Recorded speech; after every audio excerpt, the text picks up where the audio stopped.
ఇందిరమ్మ ఇళ్ల జాబితాలో తన పేరు రాలేదని మనస్తాపానికి గురైన ఒక వ్యవసాయ కూలి అధికారుల ముందే పురుగుల మందు తాగి ఆత్మహత్యాయత్నానికి పాల్పడ్డారు.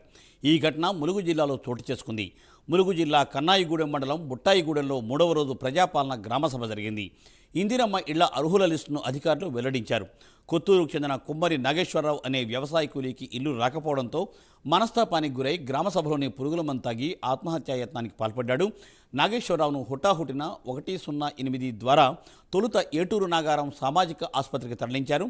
నాగేశ్వరరావు పరిస్థితి విషమంగా ఉండడంతో అక్కడి నుండి మెరుగైన వైద్యం కోసం ములుగు ఏరియా ఆసుపత్రికి తరలించారు.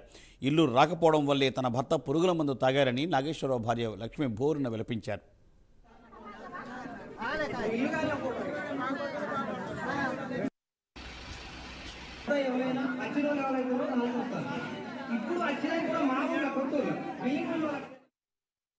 వీళ్ళు అప్లై చేసుకున్నారండి. అందరి పేర్లు చాలా మంది పేర్లు వచ్చినాయి. మా పేరు రాలేదని వద్దన్నా చెప్పకుండా మందు తాగి